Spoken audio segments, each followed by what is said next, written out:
우리 함께 하나님 앞에 찬양 드리겠습니다. 찬송가 582장입니다. 찬송가 582장 찬송 드리겠습니다.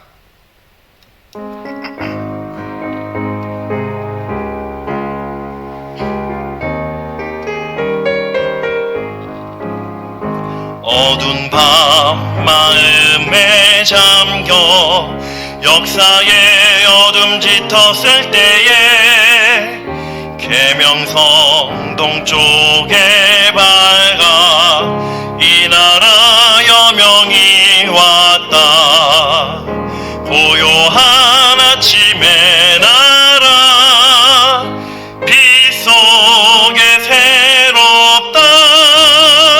이 빛 삶 속에 얽혀 이 땅에 생명탐 놓아간다.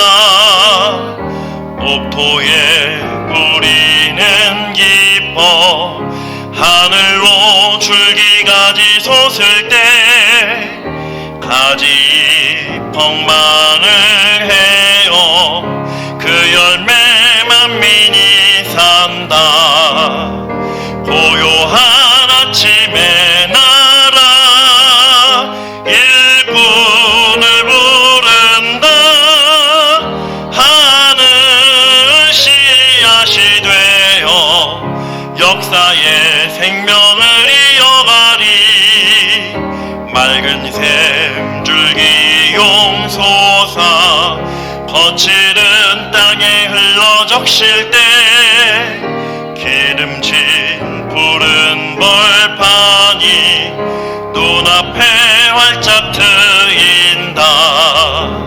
고요한 아침의 나라 새 하늘 새 땅아 길이 꺼지지 않는 인류의 횃불 되어 타거라. 아멘. 계속해서 580장 찬양 드리겠습니다.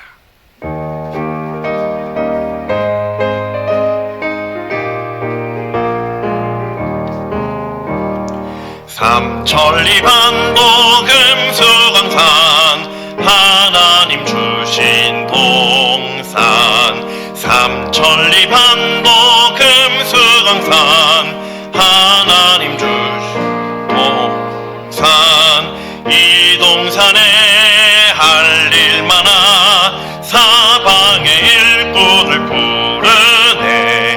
곧 이날에 일 가려고 그 누가 대답을 할까.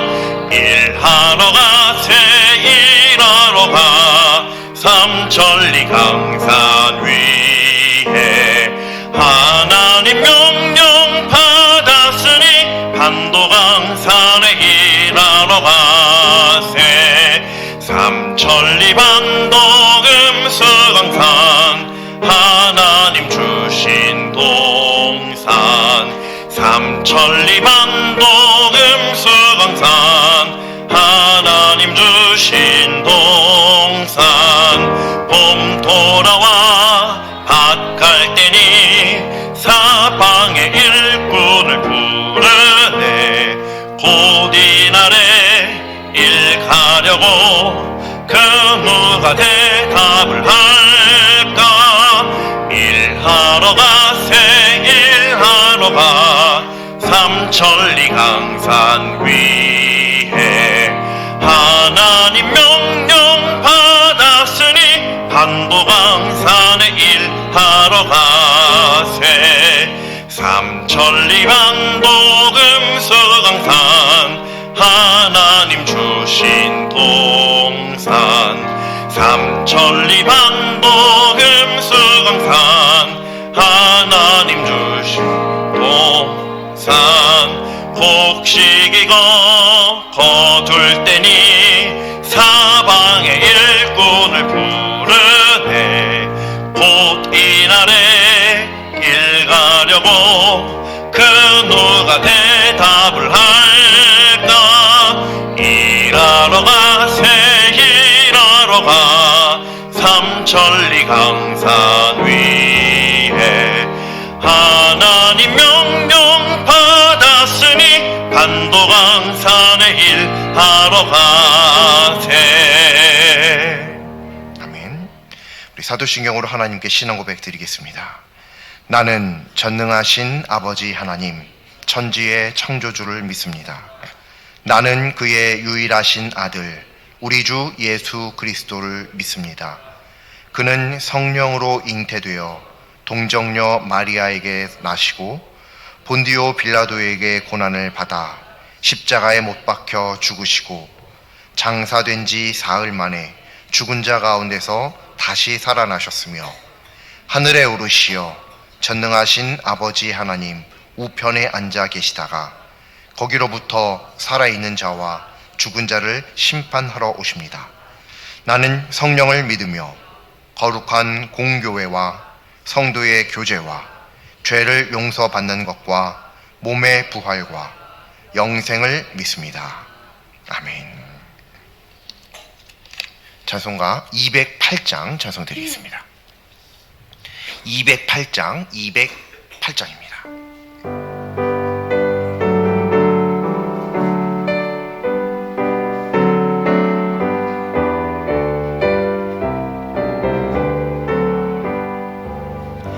내 주의 나라와 주 계신 성전과 피 흘려 사신 교회를 늘 사랑합니다. 내 주의 교회는 천성과 같아서 눈동자같이 아끼사 늘 보호하시네. 이 교회 위하여 눈물과 기도로 내 생명 다하기까지 늘 봉사합니다.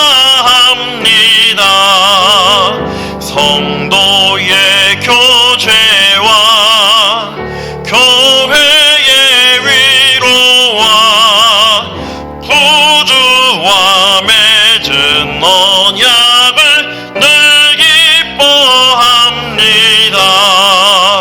하늘의 영광과 베푸시는 은혜가 진리와 함께 영원히 시온에 넘치네.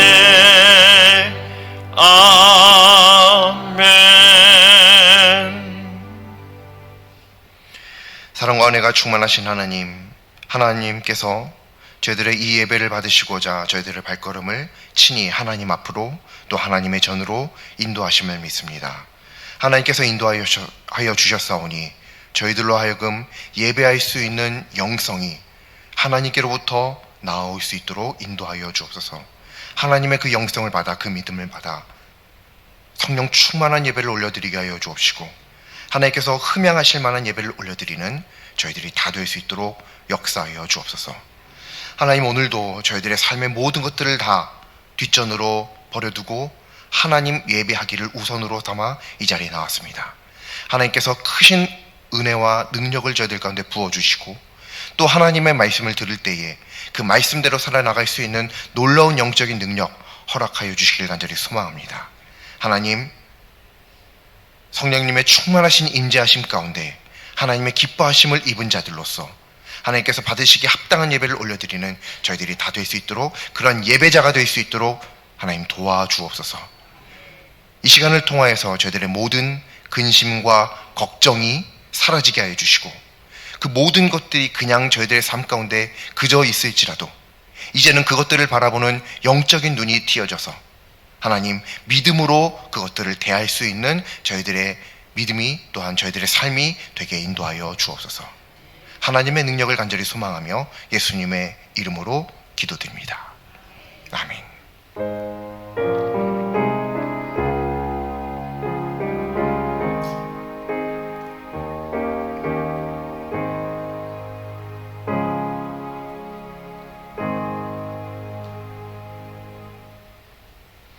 오늘 하나님 말씀은 구약성경 열왕기하 16장 2절부터 6절까지 말씀입니다. 열왕기하 16장 2절부터 6절까지 말씀입니다. 제 성경으로는 구약성경 589쪽입니다. 구약성경 589쪽 열왕기하 16장 2절부터 6절 말씀입니다. 열왕기하 16장 2절부터 6절까지 말씀 다 찾으신 줄로 믿고 합독하겠습니다. 아하스가 왕이 될 때에 나이가 20세라 예루살렘에서 16년간 다스렸으나 그의 조상 다윗과 같지 아니하여 그의 하나님 여호와께서 보시기에 정직히 행하지 아니하고 이스라엘의 여러 왕의 길로 행하며 또 여호와께서 이스라엘 자손 앞에서 쫓아내신 자기 아들을 불 가운데로 지나가게 하며 또 산당들과 작은 산 위와 모든 푸른 나무 아래에서 제사를 드리며 분향하였더라. 이때에 아람의 왕 르신과 이스라엘의 왕 르말리아의 아들 베가가 예루살렘에 올라와서 싸우려 하여 아하스를 애워쌌으나 능히 이기지 못하니라. 당시에 아람의 왕 르신이 엘랏을 회복하여 아람에 돌리고 유다 사람을 엘랏에서 쫓아내었고 아람 사람이 엘랏에 이르러 거기에 거주하여 오늘까지 이르렀더라. 아멘. 오늘날 사회는 경쟁 사회라고 해도 과언이 아닙니다. 그도 그럴 것이 누가 누구보다 월등하지 않으면 인정받거나 또 원하는 바를 이루기가 어렵기 때문입니다. 그렇다면 믿음에는 어떨는지요? 오늘 하나님의 말씀을 통해서 하나님께서 이 믿음의 경쟁이라고 할 수 있는 것을 어떻게 보시는지 깨닫는 모두 되기를 간절히 소망합니다. 오늘 하나님의 말씀을 보면 아하스라고 하는 악한 왕이 등장합니다. 2절 말씀을 보면 아하스가 20세에 왕이 될 때의 나이가 20세라고 나오죠. 20세에 왕이 되어서 16년간 예루살렘에서 다스립니다.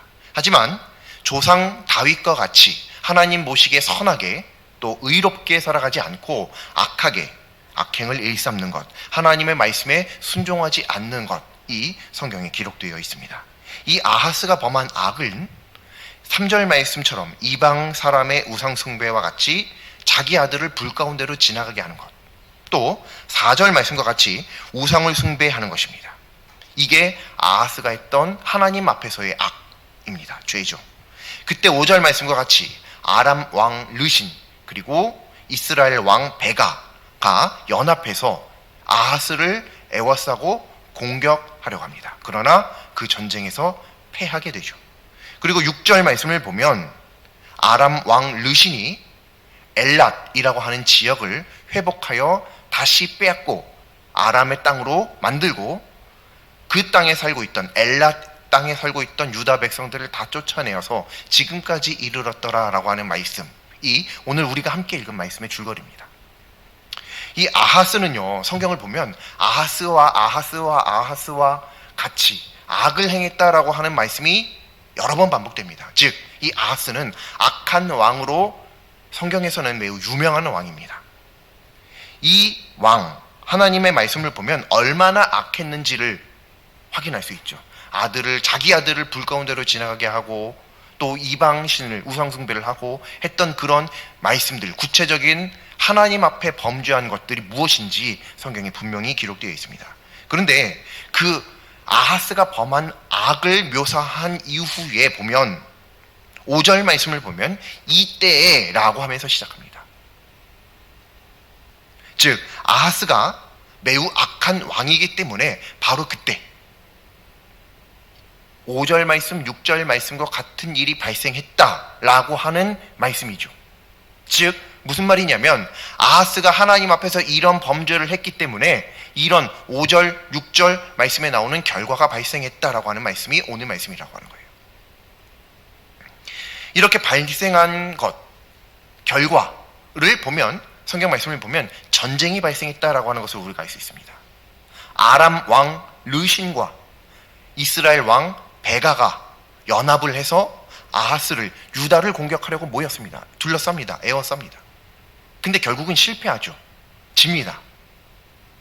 그래서 오늘 이 하나님의 말씀을 보면 우리가 이상하게 생각할 수 있는 부분이 있습니다. 뭐냐면 성경을 보면 대부분 전쟁이 여러 가지가 나오는데 그 전쟁에 공통점이 있다는 거예요.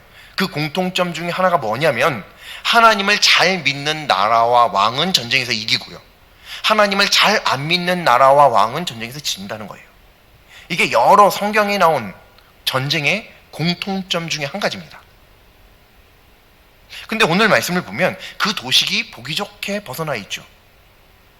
왜냐하면 아하스는 하나님 보시기에 악한 왕이라고 하는 게 그 이전 말씀부터 계속 기록이 되어 있거든요. 그 이전 말씀에 아하스가 얼마나 악한 왕인지 기록되어 있어요. 그래서 이때의 5절 말씀 시작하면서 그래서 발생한 전쟁이다라고 하면서 5절 6절 말씀에 아람 나라가, 이스라엘이 서로 연합해서 유다, 그 조그만 유다를 공격하기 위해서 포위하고 있다라고 하는 말씀이 등장한다는 거예요. 근데 놀랍게도 악한 왕 아하스라고 한다면 그 전쟁에서 반드시 져야만 했었어요. 근데 오늘 말씀 보면 이기죠. 보기 좋게 이깁니다. 그 조그만 나라가 두 나라 연합군을 물리치고 맙니다. 그리고 여기서 더 신기한 것은 무엇이냐면 그 이후에 나오는 말씀이에요. 6절 말씀이죠. 5절 말씀에서 이기긴 이겼어요. 근데 그 이긴 그 전쟁의 승리가 별로 시원치 않은 거예요. 또 이게 계속 이상한 말씀들이 반복되고 있는 거예요. 즉 무슨 말이냐면 오늘 말씀을 보면 4절 말씀까지 해서 아하스가 얼마나 악한 왕인지가 나와요. 그래서 5절 말씀에 나오는 그 전쟁에서는 반드시 아하스가 져야 되는데 딱 보기에는 아하스 지고 말겠구나, 죽겠구나 라고 생각했는데 5절 말씀을 보니까 아니네요. 이겼어요. 이상해요. 근데 또 6절 말씀을 보니까 이기긴 이겼는데 시원치 않은 승리예요. 또 이상한 거죠. 계속 이상한 것들이 거듭되는 말씀이다라고 하는 거예요. 이긴 것도 신기하고요, 이겼으면 확실하게 이겨야 되는데 확실하게 이긴 것도 아니고 뭔가 좀 부족한 절반짜리 승리란 말이죠. 뭔가 좀 이상한 거예요. 이게 오늘 말씀이거든요. 근데 이 하나님의 말씀을 통해서 우리가 알 수 있는 것은 뭐냐면 이 아하스가 거둔 승리가 그래도 어떤 사람들이 보기에는 그 정도면 엘랏 하나 정도 빼앗긴 거니까 어떻게 전쟁을 하는데 손해 하나 없이 전쟁을 할 수 있냐, 아무래도 나의 손해를 감수하고 치르는 전쟁, 하지만 더 많은 것을 얻을 수 있는 전쟁, 이니 엘랏 하나 정도를 빼앗긴 것은 두 나라를 그 조그만 유다가 이겼으니만큼 이것은 충분히 대단한 승리다 라고 생각할 수도 있어요. 물론 전쟁의 크기나 나라의 크기, 국력 같은 것들을 비교하면 얼마든지 그럴 수 있죠. 그런데 그 이후에 하나님 말씀도 한번 읽어보면요, 그게 그렇지 않다는 것을 쉽게 알 수 있습니다. 왜 그러냐면 분명히 이겼거든요. 이겼으면 이긴 사람의 그 승리를 누리는 것에 대한 말씀이 쭉 나와야 되거든요. 예를 들자면 전쟁에서 이겨서 돌아오는 자들의 승전가, 혹은 포로들, 혹은 거기서 얻은 노량물들, 성경을 보면 그런 것들을 가지고 돌아왔더라라고 하는 말씀들이 종종 있거든요. 승리한 자들의 이야기의 말이죠. 근데 오늘 말씀에도 그것이 있어야 될 것인데 마치 이 이후의 말씀을 보면 유다 왕 아하스가 패국인 것처럼, 패전국에 행동하는 것처럼 어떤 행동을 취한다는 거예요. 그게 뭐냐면 디글랏 빌레셀에게 도움을 요청하는 거예요. 우리 좀 지켜줘 라고요. 쟤네들도 우리 공격해. 이번엔 우리가 이겼어. 그런데 엘랏을 빼앗겼어. 다음에 또 쳐들어오면 질 것 같아. 그러니 디글랏 빌레셀아, 우리 좀 도와줘 이러는 거예요. 그리고 이후 성경을 보면 아시겠지만 디글랏 빌레셀에게 이 시기, 이 일로 말미암아서 유다의 멸망이 시작이 됩니다. 유다의 침략의 빌미를 제공하게 되는 거예요. 역사적으로. 사실 이게 그 열쇠가 되는 시점입니다. 그 전쟁이에요. 근데 오늘 말씀을 보면 이상한 것은 무엇이냐면 그런 승리가 승리 같지 않은 승리이죠. 결국은 유다의 패망으로 향하는 승리였다는 거예요. 승리긴 승리인데. 그리고 역사적으로 뿐만 아니라 그때 당시만 해도 승리긴 승리였는데 엘랏을 빼앗겼네요. 뭔가 석연치 않은 승리. 승리를 했는데도 마냥 기뻐할 수는 없는 그런 승리.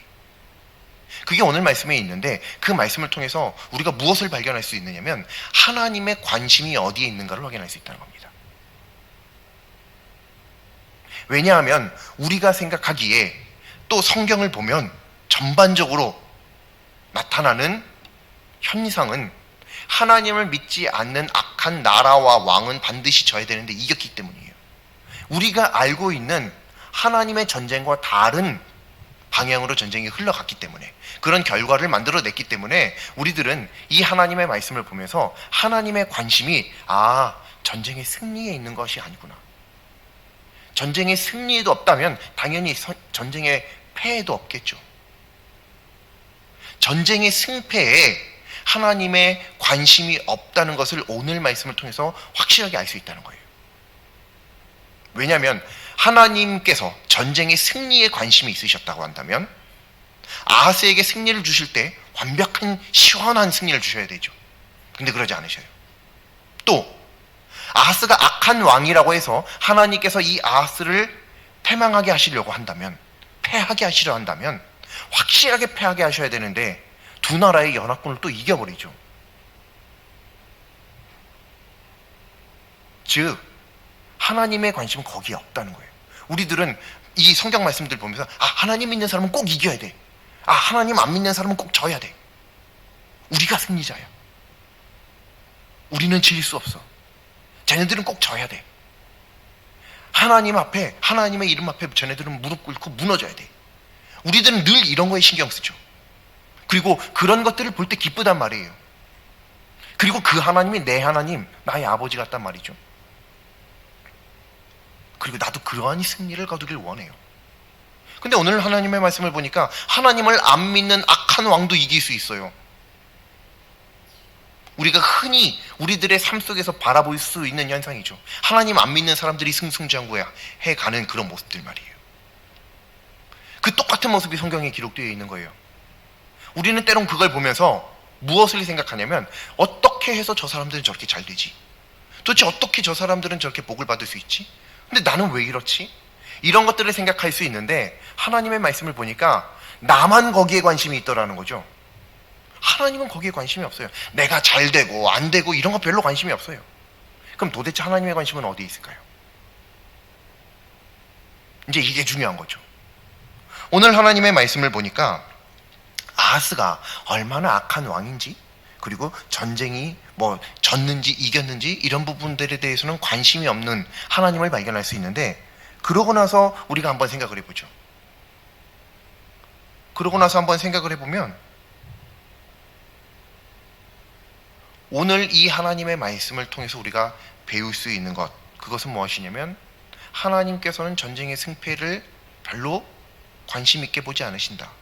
그러고 나서 한번 생각을 해보니까요, 하나님께서 이 성경에 나와 있는 수많은 전쟁들을 이끌어 가실 때 어떻게 하셨는지 한번 생각을 해보죠. 승리한 자로 하여금 단순히 그 승리의 기쁨에 취하게 만들기 위해서 그 전쟁에서 승리하게 하신 적이 한 번도 없어요. 잘 한번 생각을 해보세요. 전쟁에 성경에 여러 가지 전쟁들이 나오죠. 그 전쟁들 중 하나님께서 단지 쾌락을 주시려고, 승리의 쾌감을 느끼게 하려고 전쟁을 하게 하시고 전쟁에서 승리하게 하신 적이 한 번도 없어요. 또 반대로요, 그냥 하나님께서 심심해서 짓밟아버리려고 전쟁에서 패하게 만드신 적이 없어요. 다 목적이 있었어요. 전쟁에 패하게 하시든지 전쟁에 승리하게 하시든지 신기하게도 공통된 목적이 있습니다. 그것이 무엇이냐면 전쟁이 하나님께 속한 것이니 전쟁의 승패와 관계없이 너는 오직 나만 바라봐야 한다 나만 믿고 따라야 된다. 이걸 가르치시기 위해 하나님께서 전쟁에서 이기게도 하시고 지게도 하셨다라고 하는 것을 우리는 생각해 볼 수 있다는 거예요. 그러므로 오늘 하나님의 말씀을 볼 때 아하스가 악한 왕인데도 이겼어요. 또 이겼는데도 시원한 이긴 것도 아니에요. 그런 승리도 아니에요. 왜 이런 것을 하나님께서 마치 그냥 생쇼 같아요. 가만 보면 하나님께서 아하스에게 주신 이 승리를 우리 입장에서 보면 생쇼 같아요. 그냥 승리했다라고 하는 그냥 명함만 주시려고 그냥 대충 승리하게 해준 것 같아요. 시원한 승리가 아니라는 거예요. 그것을 통해서 우리는 하나님께서 이 전쟁을 통해서 아하스에게 깨닫게 하시고자 했던 것이 전쟁에 이기고 지고가 아니라 하나님을 믿는 것이 중요하구나 라고 하는 것을 가르치시려고 이 전쟁에서 이기기도 하시고 또 시원한 승리도 아니라 이런 이상한 승리도 맛보게 하시고 하셨다라고 하는 것을 우리는 발견할 수 있다는 겁니다.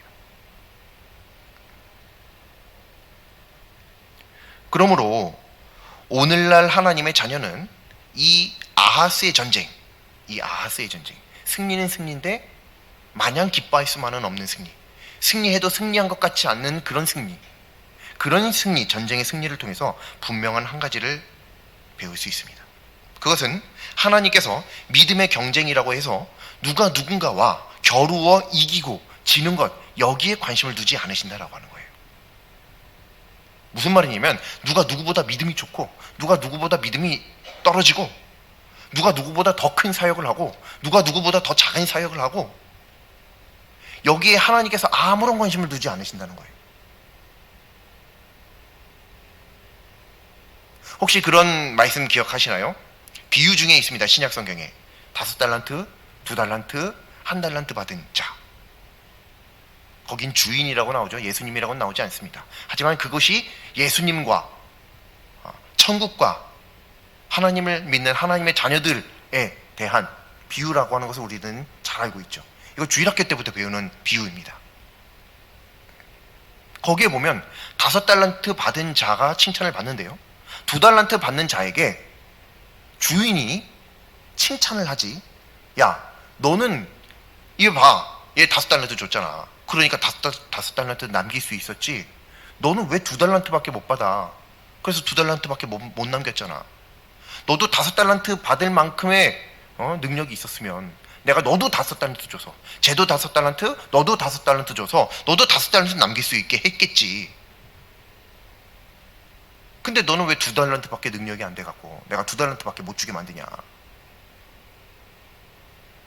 이런 내용이 없다는 거예요. 2달란트 받은 자에게 칭찬만 있지 2달란트 받은 자에 대한 주인의 책망이 없다는 거예요. 우리의 능력이 얼마나 크든 작든 우리들은 그것을 신경 쓰죠. 우리들은 신경을 써요. 근데 성경을 보니까 하나님은 거기에 관심이 없다는 거예요.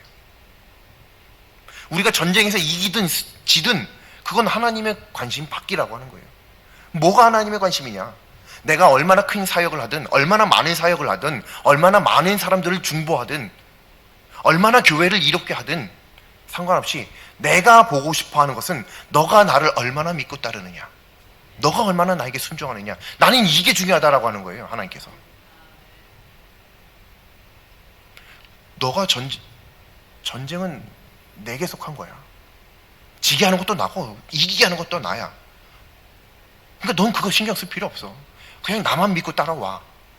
그러면 때로 내가 널 전쟁에 이기기도 하고 또 지기도 하고 해가면서 너를 온전한 하나님의 자녀로 만들어갈 거야.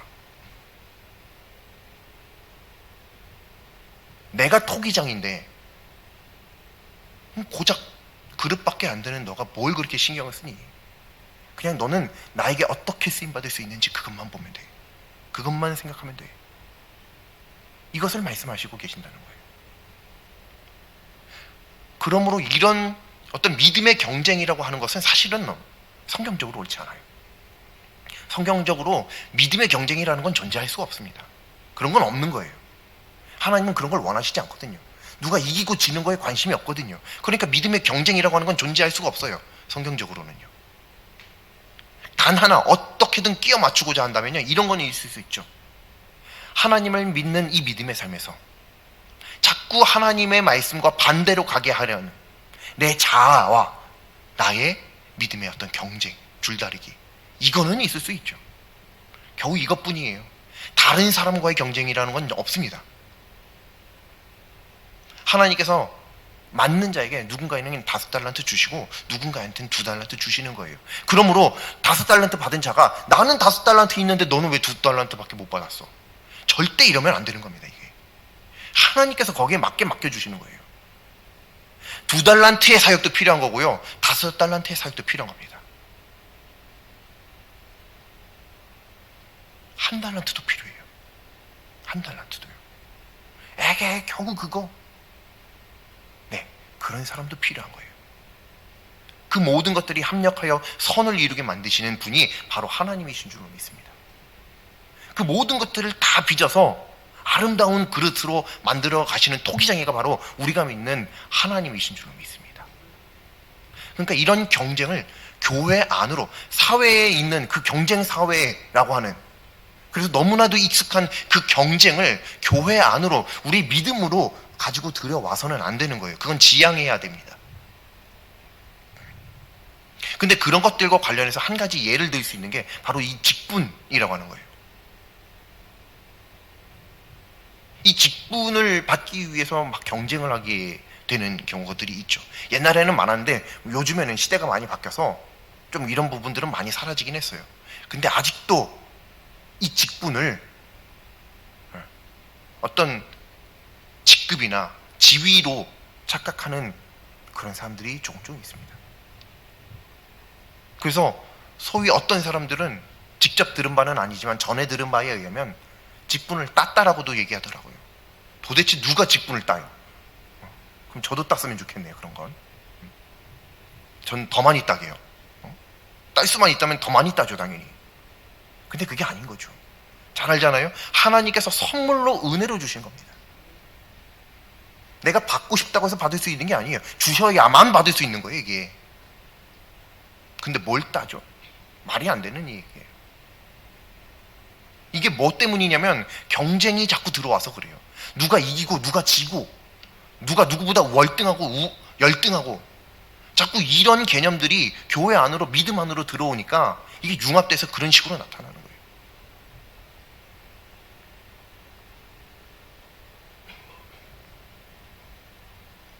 직분에 따라서 섬기려 하기보다는 어떤 명령만 하고 말만 번지르르하게 하는 사람, 그래서 직분 자체를 목표로 하거나 직분을 소위 따려고 애쓰는 사람, 자기 직분을 몰라준다고 서운한 사람, 이런 사람 등이 얼마나 많은지 모르겠습니다.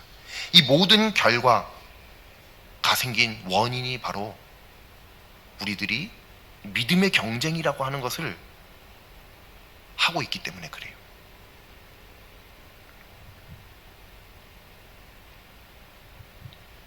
직분을 동역자로부터 받는 인정의 척도로 여기는 것, 당연히 그러니까 직분 자체를 목표로 할 수밖에 없게 돼요.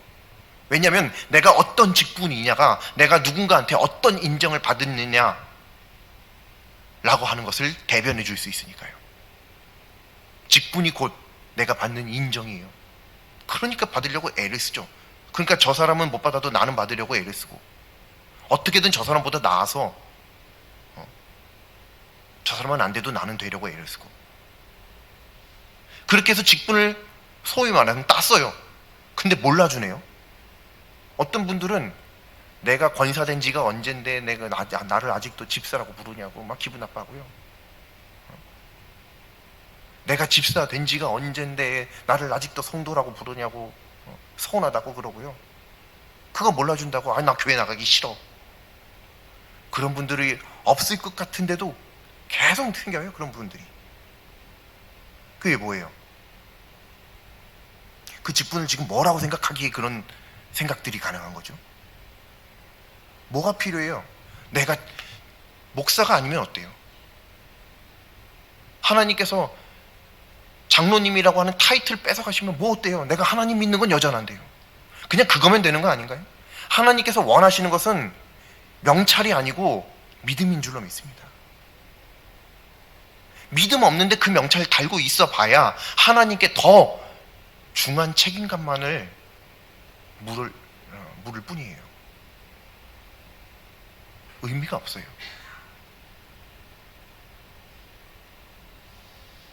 여기 한술 더 떠서 교회는요, 어떤 영적인 분별 없이 이런 직분을 무슨 발급증, 자격증 발급하듯이 그냥 남발하는 경우도 많아요. 그냥 나이 되면 그냥 다 직분.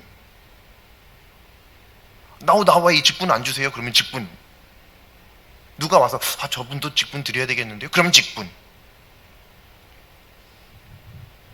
도대체 그게 뭐예요? 이게 자격증도 아니고 이게.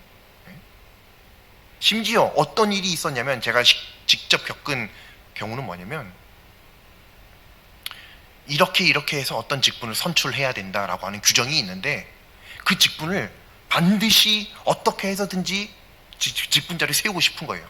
그러니까 그 기준에 못 미치니까 그 규정을 이렇게 바꾸고 저렇게 바꿔서 결국은 한 명을 선출해내더라고요. 그렇게 하는 경우까지 봤어요. 그걸 옆에서 보면서 야, 그 직분자가 그렇게까지 필요한가? 그렇게 해서 세워진 그 직분자가 과연 그럼 하나님 앞에서 의롭고 교회에 선한 영향력을 미칠 수는 있을까? 몰라요. 모르겠죠. 어찌됐든 하나님께서 그것을 어떻게 끌고 가실지는 저도 몰라요. 하지만 그런 모습들을 보면서 안타깝죠. 왜 그런 일들이 발생했는지 그 원인을 생각해 보니까요. 그리고 오늘 하나님의 말씀을 보니 안타까울 수밖에 없는 거예요. 하나님께서 원하시는 거 그거 아니었는데. 그냥 제 개인적으로는 그래서 어떤 생각도 해보냐면 나중에는 그냥 다 같이 직분 없이 그냥 성도로서 개인적으로는 사실 저는 직분이 하찮다는 게 아니에요. 직분은 하나님께서 선물로 주시고 은혜로 주시는 거기 때문에 매우 귀한 겁니다. 사모할 줄도 알아야 되고 그것에 대해서 충성할 줄도 알아야 돼요. 그러나 그것보다 더 중요한 게 있다라고 하는 거예요. 그게 바로 믿음이라는 측면에서 전 개인적으로 목사라고 불러주는 것보다 성도라고 불러주는 게 더 좋습니다. 개인적으로. 거룩한 자라고 하는 그 명칭. 누가 나를 감히 거룩하다고 해주겠어요? 저 같은 사람을. 근데 성도님 얼마나 좋은지 모르겠어요. 저는 오늘 이 하나님의 말씀을 통해서 우리가 어떤 이 경쟁이라고 하는 거는 누군가를 반드시 이겨야지 의미가 있죠. 그런 측면에서 전쟁과 매 한 가지입니다. 전쟁이랑 똑같아요. 오늘 말씀에 나와 있는 아하스의 이 전쟁, 이기고 진 게 아무런 소용없는 그 전쟁, 경쟁, 이기고 지는 게 아무런 소용없는 경쟁, 그것을 통해서 우리가 직분을 받든 사역을 하든 어떤 결과물을 만들어내든 누군가로부터 인정을 받든 그런 것들이 아무런 소용이 없다라고 하는 것을, 의미가 없다는 것을 오늘 말씀을 통해서 우리가 꼭 발견했으면 좋겠습니다. 그러면서 한 가지 우리가 반드시 기억해야 할 것은 하나님께서 원하시는 것은 그저 믿음 한 가지라고 하는 것. 이것을 꼭 기억하기를 소망합니다. 그러므로 오늘 말씀의 제목은 믿음의 경쟁인데 믿음의 경쟁이라고 하는 건 존재할 수가 없다. 그럼 앞뒤가 맞지 않는 말이다. 소리 없는 아우성. 아우성은 소리가 있는데 어떻게 소리가 없어요? 그렇죠? 앞뒤가 안 맞는 말이에요. 그러나 시적으로나 이럴 때 허용되는 말이죠. 그런 것처럼 그냥 어떤 의미 전달 상으로 허용될 수 있는 말일지언정 실제로 믿음의 경쟁이라고 하는 것은 존재하지 않습니다. 누가 누구를 이기고 누가 누구한테 지고 하는 것 믿음 안에서는 의미가 없기 때문입니다. 하나님께서는 그것을 원하시지 않습니다. 그것을 하나님께서 조장해 가시지도 않습니다. 하나님께서 원하시는 것은 너가 과연 나를 믿느냐, 얼마나 믿느냐, 얼마나 나에게 순종하느냐, 이것인 줄로 믿습니다. 그러므로 세상 아무리 경쟁 사회로 가고 있지만 우리 세상에 나아가서는 다시 또 경쟁해야만 하지만 그것을 다시 교회 안으로 믿음 안으로 가지고 들어오지 말고 그것은 거기에서 살기 위해서 필요하다면 거기서 할지라도 우리 믿음에는, 교회에는 경쟁이 아니라 오직 믿음만으로 채우는 우리 모두가 될 수 있길 간절히 소망합니다. 하나님께서 원하시는 믿음, 하나님께서 기뻐하시는 믿음, 그것을 보여드리는 우리 모두 하나님의 자녀가 될 수 있기를 간절히 소망합니다. 기도드리겠습니다. 모든 악을 이기시고 승리하신 하나님, 이미 승리하신 하나님 안에 거한다면 이후의 승패는 아무 상관없는 줄로 믿습니다. 이 믿음과 오늘 하나님의 말씀으로 말미암아 경쟁과 승패가 아닌 오직 하나님을 온전히 믿는 믿음에 더욱 집중하고 또 생명을 드리는 모두 되게 하여 주시옵소서. 예수님의 이름으로 기도드립니다. 아멘. 함께 찬송가 175장 찬송 드리겠습니다. 175장입니다.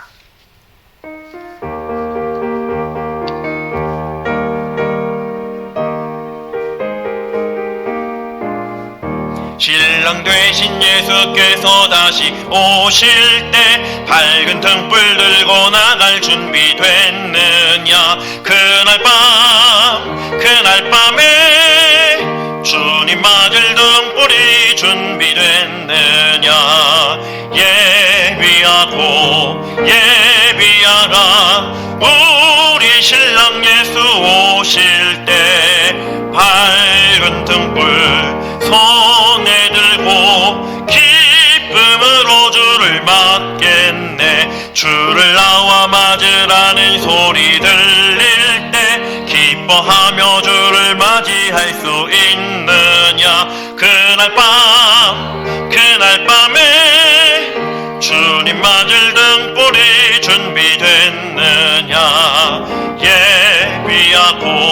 예비하라 우리 신랑 예수 오실 때 밝은 등불 손에 들고 기쁨으로 주를 맞겠네. 항상 깨어 기도하며 거룩한 기름 준비하지 않고 주를 맞이 못하리. 그날 밤에 주님 맞을 등불이 준비됐느냐. 예비하라 우리 신랑 예수 오실 때 밝은 등불 손에 들고 기쁨으로 주를 맞겠네. 그로운 혼인 잔치에 기뻐하며 할렐루야 찬송 부르리. 그날 밤에 주님 맞을 등불이 준비됐느냐. 예비하라 우리 신랑 예수 오실 때 밝은 등불 손에 들고 기쁨으로 주를 맞겠네. 아멘.